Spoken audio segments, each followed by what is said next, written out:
Sorry, पर मुझे आपकी ये पुलिस वेरीफाइड मेड नहीं चाहिए। क्या बात कर रही हैं ना, ये काम ठीक से नहीं करती हैं क्या? हमको बताइए। इन्हीं से पूछ लीजिए। आखिर आपके थाने की हेड कांस्टेबल जो है,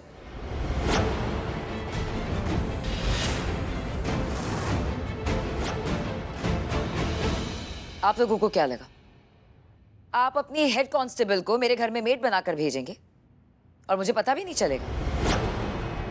इतने बेवकूफ लगते हैं हम। वैसे मैडम जी, बहुत ही बेवकूफ खेल खेला है आपने।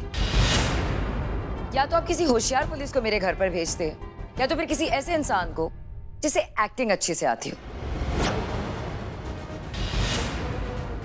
अब ऐसे लापरवाह और घटिया एक्टर को भेजेंगे तो 2 मिनट में पकड़ी जाएगी ना। इतना परेशान किया है कि अब तक कम से कम 4 बार बोल चुके होंगे कि सच में सुनीता बहुत अच्छा काम करती थी। और तुम होशियार समझती हो खुद को बहुत। तुझे क्या लगा इन पुलिस वालों के साथ मिलकर तू मुझे फंसाएगी और मैं बेवकूफ बन जाऊंगी?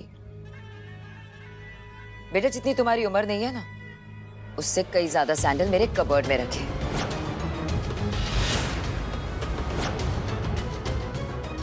अब तू देख मैं तेरे साथ क्या करती हूँ। ना तुझे कमाने के लायक छोड़ूंगी, ना खाने के। और तुम लोगों को भी नहीं छोड़ूंगी। जिस तरह से तुम लोगों ने नाजायज ढंग से मेरे घर में घुसपैठ करने की कोशिश की है। तुम लोगों को दिन में तारे नहीं दिखाए ना, तो मेरा नाम भी चारुलता नहीं।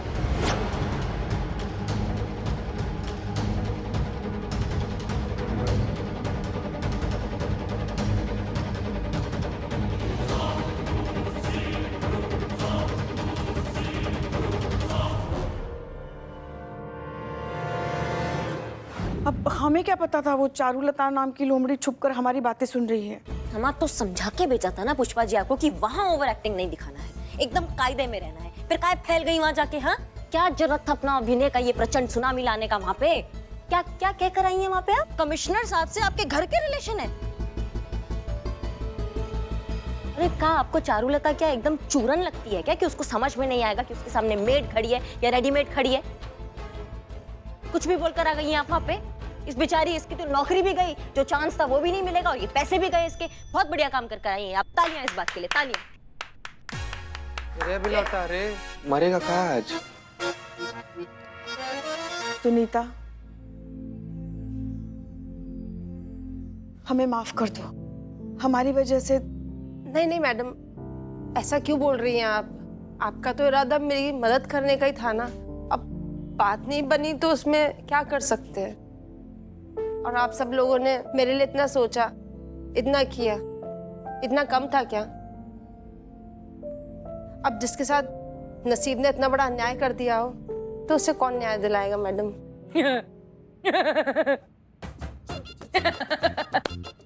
क्या बात है सीना मैडम, उनका नौकरी पैसा सब चला गया और आप हंस रही हैं? कौवे की याद आ रही है। मेरा फिक्का पाएंगे। मुंबई में मेरी रेकड़ी,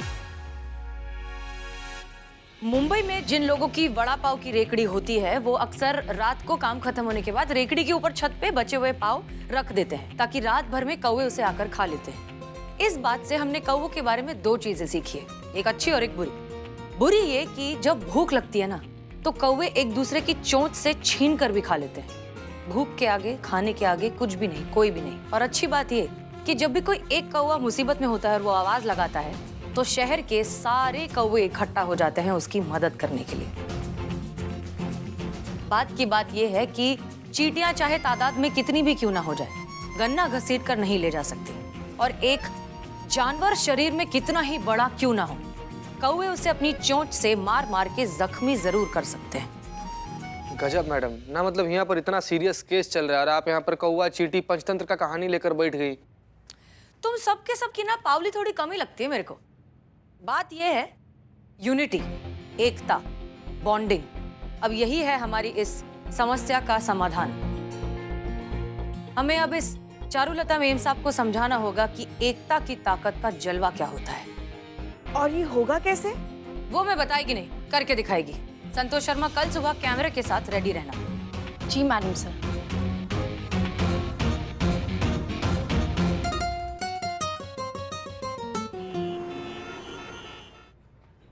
याद रहेगा ना क्या करना है? जी मैडम। ठीक है। दे रही हैं आप? नहीं मैडम, मैं ये नहीं ले सकती। मैं ये सब पैसों के लिए नहीं कर रही हूँ, मैं ये सब सुनीता के लिए कर रही हूँ, जो कि हम में से ही एक है, मेरी बहन जैसी है। और ये सोचकर भी कर रही हूँ, आज सुनीता के साथ हो रहा है, कल मेरे साथ भी हो सकता है। आप शुरू कीजिए। क्या समझते हो अपने आप को? कहाँ की महारानी हो? 2 दिन से काम पर क्यों नहीं आई? मेरी माँ बीमार थी बीबी जी। हा, बड़ी आई माँ बीमार थी। अरे मर तो नहीं गई ना तेरी माँ? आप ऐसा कैसे बोल सकती हैं बीबी जी? अरे ऐसे कैसे क्या बोल सकती है? अरे रोज का यही नाटक होता है इन लोग का। कभी माँ बीमार हो जाती है, कभी बाप बीमार हो जाता है, कभी चाची टपक जाती है, कभी चाचा चल बसता है। अरे पानी का जैसा झूठ बोलते हो तुम लोग। बीबी जी आप ऐसा कैसे बोल सकती हैं? आंखें किसको दिखाती है रे? चिल्लाएगी ये मेरे पे? अब तू चिल्लाएगी मेरे पे? अरे आप ऐसे कैसे हाथ उठा सकती हैं इनके ऊपर? ऐसा उठा के दिखाऊं क्या तेरे पे भी? ये कैसे अंदर कर दी है? पुलिस वाली है तो किसी पे भी हाथ उठाएगी क्या? पुलिस वाली को इससे माफी मांगनी होगी। हाँ माफी मांगनी होगी। हाँ माफी मांगनी होगी। ए चुप! नहीं मांगूंगी मैं माफी किसी से। जो उखाड़ना है उखाड़ लो। हाँ चलो। ऐसे कैसे माफी नहीं मांगेगी? इनको माफी मांगनी होगी। हाँ इन्हें माफी मांगनी होगी। हम लोग पुलिस थाने जाएंगे। पुलिस की गुंडागर्दी नहीं चलेगी। नहीं चलेगी, नहीं चलेगी। पुलिस की गुंडागर्दी नहीं चलेगी। आप ऐसा कैसे बोल सकती हैं? अरे तू चिल्लाएगी मेरे पे? आंख दिखाएगी मुझे तेरी तो? अरे आप ऐसे कैसे हाथ उठा सकती हैं इसके ऊपर? इस पुलिस वाली को इससे माफी मांगनी होगी। हाँ माफी मांगनी होगी। क्या करे इस लड़की का? क्या है ये? हमको पहले ही पता था कि कोई ना कोई बवाल करके जरूर आएगी, कोई ना कोई कांड जरूर करेगी। क्या हुआ चटक चांदनी? कौन किया कांड? तुम की कांड और तुम्हारा कांड हम सबने देख लिया है। हमारा ही गलती है जो हमने तुमको बाहर जाने दिया।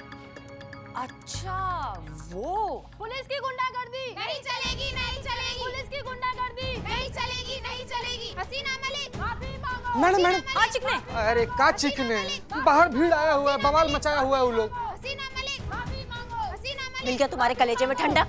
एक और नया बवाल खड़ा करके हमारे थाने के लिए। माफी मांगो। हसीना मलिक माफी मांगो। हसीना मलिक हसीना मलिक। 1 मिनट शांति। शांत। हसीना मलिक हसीना मलिक माफी मांगो। हसीना मलिक माफी मांगो। हसीना मलिक माफी मांगो। अरे शांत हो जाओ, काय के लिए बम बम कर रहे?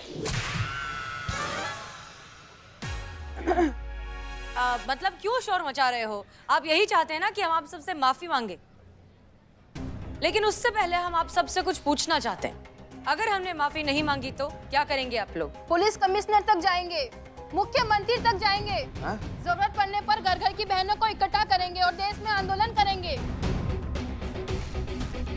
और हसीना मैडम को माफी मांगनी पड़ेगी। माफी मांगनी पड़ेगी। माफी मांगनी पड़ेगी। माफी मांगनी पड़ेगी। माफी वाह क्या बात है! आखिरकार आप सबकी नारी शक्ति जाग ही गई। क्या कुछ नहीं करना पड़ा हमें आपके अंदर की इस दुर्गा को जगाने के लिए? जी हाँ, ये छोटा सा नाटक था आप सबको इकट्ठा करने के लिए।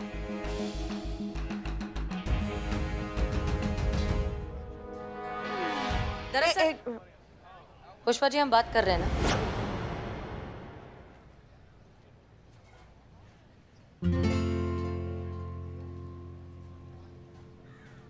दरअसल बात यह है कि आज यहाँ आप सब ने इकट्ठा होकर ये दिखा दिया है कि एकता में कितनी ताकत है।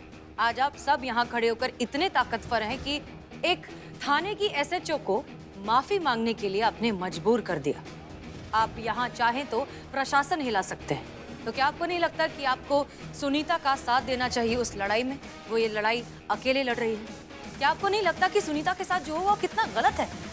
हमें आप सबको, हम सबको मिलकर उसे ये बताना होगा कि वो अकेली नहीं है। इस लड़ाई में हम सब उसके साथ हैं। उसके साथ जो हुआ वो गलत है, वो अन्याय है और जुल्म के खिलाफ हम सब आवाज उठाएंगे। हमें उसकी चारुलता जैसी मालकिन को ये दिखाना होगा कि वो अपनी मनमानी नहीं कर सकती, कि वो लोगों के साथ ऐसा जुल्म नहीं कर सकती, वो इतनी बदतमीजी नहीं कर सकती। हमें उसे समझाना होगा कि एक साथ मिलकर क्या कुछ नहीं किया जा सकता। हम गलत के खिलाफ आवाज उठाएंगे और हम सुनीता का साथ देंगे इस लड़ाई में। देंगे कि नहीं? देंगे, साथ देंगे, हम उनका साथ देंगे, हम उनका साथ देंगे, हम उनका साथ देंगे, हम उनका साथ देंगे। ये सब एक नाटक था जो हसीना मैडम ने आप सबको इकट्ठा करने के लिए किया था, क्योंकि ये जो भी कर रही हैं हम सबके लिए कर रही हैं, सुनीता को न्याय दिलाने के लिए कर रही हैं और मैंने अपनी मर्जी से खुशी खुशी उनके इस नाटक में उनका साथ दिया। ये थप्पड़ भी बहुत जरूरी था आप सबकी आंखें खोलने के लिए। आज सुनीता है, कल मैं हो सकती हूँ, आप में से कोई भी हो सकता है। हमें ये सब रोकना होगा। क्या आप हसीना मैडम के साथ हैं? हाँ, हम सब उनके साथ हैं। तो जैसा हम कहते हैं कीजिए। सुनीता की मेम साहब को लगता है कि वो अगर सुनीता को अपने घर से निकाल देगी तो किसी और को रख लेगी, किसी पर भी पैसे फेंकेगी और वो उसके घर में काम करने आ जाएगा। और इसी गलतफहमी को हमें दूर करना है। हमें उस मेम साहब को ये समझाना है, ये सिखाना है कि घर में काम करने वाला भी एक इंसान है, इंसान का आत्मसम्मान होता है और आत्मसम्मान बिकाऊ नहीं है। कोई भी चारुलता के घर में काम नहीं करेगा, वो चाहे कितने भी पैसे फेंके, कोई भी उसके लालच में नहीं आएगा। मंजूर? हाँ, हमें मंजूर है। ओके, तो सुनिए अब क्या करना है। साक्षात मैडम सर, आज अगर उर्मिला की जगह मैडम सर होती तो शायद ऐसा ही कुछ करती। हो ना हो, हमें लगता है ये मैडम सर की आत्मा ही है जो हमें उर्मिला बनकर ना बेवकूफ बना रही है। ये सब इसका नहीं, इस वर्दी का कमाल है जो उर्मिला ने पहनी हुई है। इस वर्दी में मैडम सर का खुशबू है और उनकी खुशबू से, उनकी अच्छाई से आज तक कोई नहीं बचा है। इस जैसी अड़ियल और बड़बोली भी नहीं पुष्पा जी।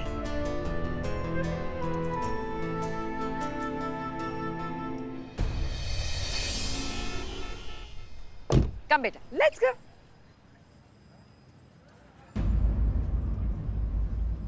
क्या चाहिए तुम लोगों को?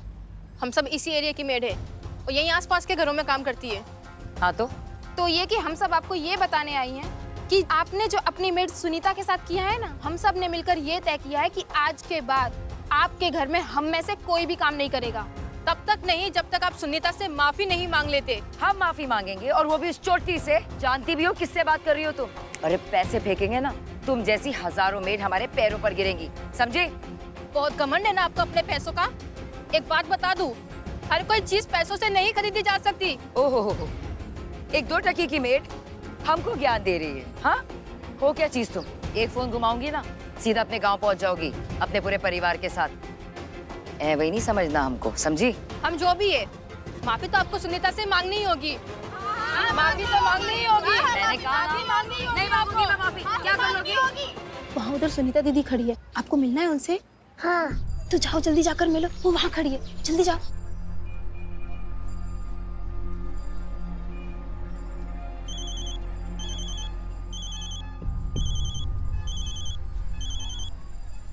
हेलो। हेलो चिकने, सुन, याद है ना क्या करने का है? का चिकने चिकने याद है हमको, बड़ा अच्छा तरीका से याद है क्या करना है। बच्चा है भाई, बिल्कुल 6 मीटर पहले ही टेम्पू को रोक देना है। भूल का कोनो गुंजाइश नहीं, हमको ठीक से याद है। हाँ डार्लिंग, मेरे को मालूम है, इसके लिए तो ये काम मैंने तेरे को ही दिया ना। अब समझा क्या? ठीक। मैंने कहा ना मैं कोई माफी नहीं मांगूंगी। माफी तो आपको मांगनी ही होगी सुनीता से, वरना क्या? पुलिस को फोन करेंगे ना, सबके सब अंदर हो जाओगी। चलो निकलो ऐसे, हटो। चल बेटा अंश। अंश, अंश, अंश कहाँ गया?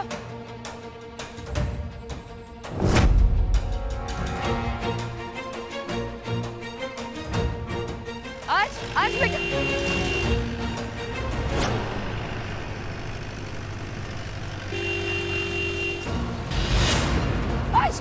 माफी तो मांगनी पड़ेगी। दीदी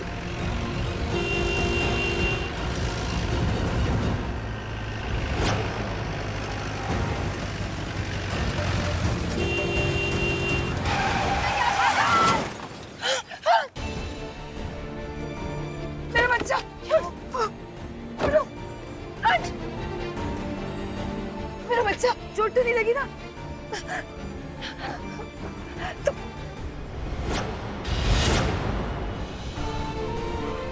ये खून, तुम्हें चोट लगी है क्या? हाँ, दिखाओ मुझे। तुम मेरे बच्चे का पीछा नहीं छोड़ोगी ना? बंदोबस्त कहीं की, आज एक्सीडेंट हो जाता है इसका। आप ऐसे क्यों बोल रही हैं? इन्होंने आपके बेटे की जान बचाई है। अगर आज ये नहीं बचाती तो आपका बेटा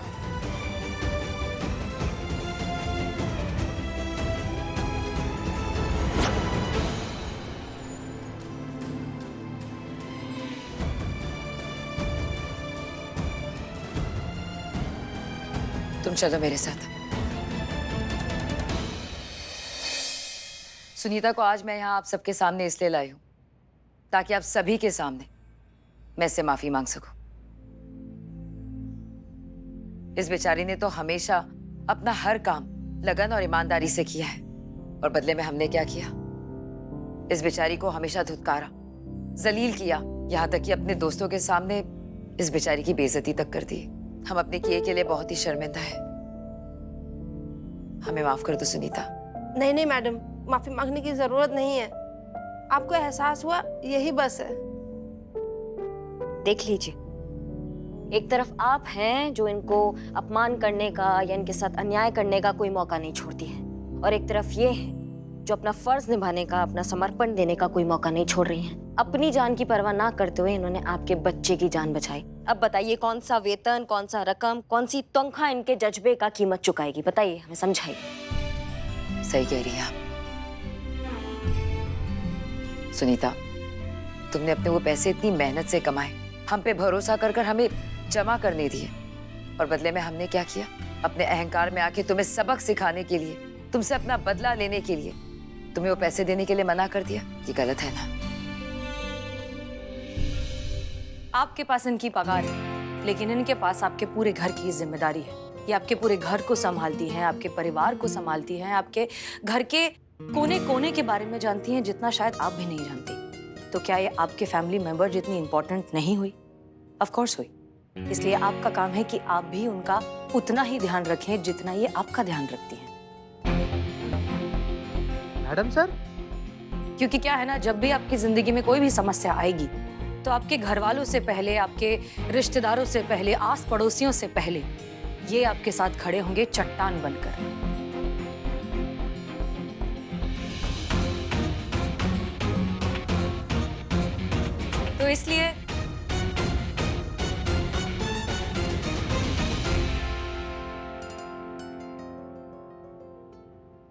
तो इसलिए जितना भी गीला सूखा है सब साफ करने का, गले मिलने का और पंटा सोने का। गिले शिकवे। हाँ, वेरी गुड। तो वो कीजिए, एक दूसरे के गले मिलिए और घर जाइए। सॉरी।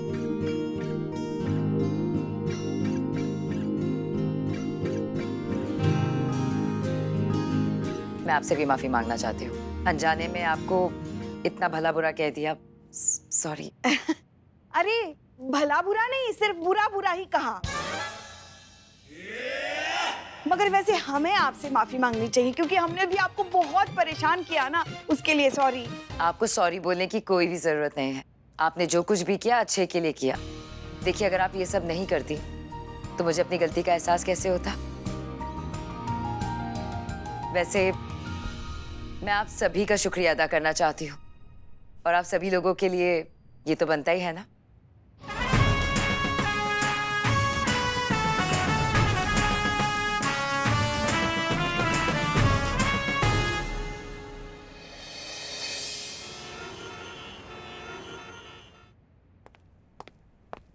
भैया, आपने बुलाया हमें, कुछ बात करना है आपको? हाँ बहना, वो जो चाबी आपने हमें दी थी ना, हाँ, वो दरअसल बैंक लॉकर की निकली। पता किया तो पता चला कि वो बैंक लॉकर हसीना मलिक के नाम से है। इसलिए हम उर्मिला को अपने साथ ले गए और उसके जरिए लॉकर खुलवाया। जी, फिर? और उस लॉकर में से हमें ये मिला।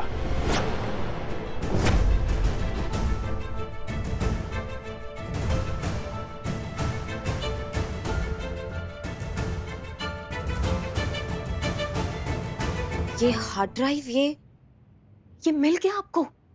मिला तो है, लेकिन ये वो नहीं है जिसकी हमें तलाश है। ना मतलब हम कुछ समझे नहीं। आपको कैसे पता कि जिसका हमको तलाश था वो ये नहीं है? क्योंकि हमने इसे चेक किया और ये पूरी खाली है। ऐसा कैसे हो सकता है भैया? अगर ये चाबी मैडम सर के लॉकर का है तो जाहिर सी बात है कि मैडम सर ने ही हमारे पॉकेट में ये चाबी रखी होगी, और ये मैडम सर ने चाबी तभी रखी होगी जब वो हमला हुआ था और ठीक मरने से पहले उन्होंने ये चाबी हमारे पॉकेट में रखी होगी भैया। तो ये हार्ड ड्राइव ये खाली कैसे हो सकती है? ये तो मैडम सर नहीं वहां पे। और भैया, सवाल ये उठता है कि किसकी इतनी पहुंच है? कि वो मैडम सर के लॉकर तक गया, हार्ड ड्राइव का अदला बदली किया? कौन हो सकता है वो इंसान? इन्हीं सवालों के चक्रव्यूह में हम भी उलझे हुए हैं बहना, कि आखिर ये सब क्या हो रहा है। इस नकली हार्ड डिस्क के चक्कर में हम वापस शून्य पर आकर खड़े हो गए हैं। हसीना जी के हथियारों तक पहुंचने के सारे रास्ते बंद हो चुके हैं। अब वो असली हार्ड डिस्क की हमारी आखिरी उम्मीद है। उस हार्ड डिस्क को किसी भी तरह ढूंढना होगा। ढूंढेंगे भाई, हम जरूर ढूंढेंगे। उस असली हार्ड ड्राइव को भी ढूंढेंगे और उन हथियारों तक पहुंचेंगे जिन्होंने मैडम सर का वो हाल किया। जमीन आसमान हम एक कर देंगे, लेकिन उनका जान ले लेंगे और उसी जगह पे दफनाएंगे जहां उन्होंने मैडम सर पे गोली चलवाई थी। इन्हीं हाथों से हमने मैडम सर का वो खून से लथपथ शरीर उठाया था भैया। अब इन्हीं हाथों से ना हम उनका जान ले लेंगे और उनको जिंदा नहीं छोड़ेंगे, हम जिंदा दफना देंगे। लेकिन ध्यान रखना बहना, अगर वो लोग लॉकर से असली हार्ड डिस्क निकाल सकते हैं तो वो कुछ भी कर सकते हैं।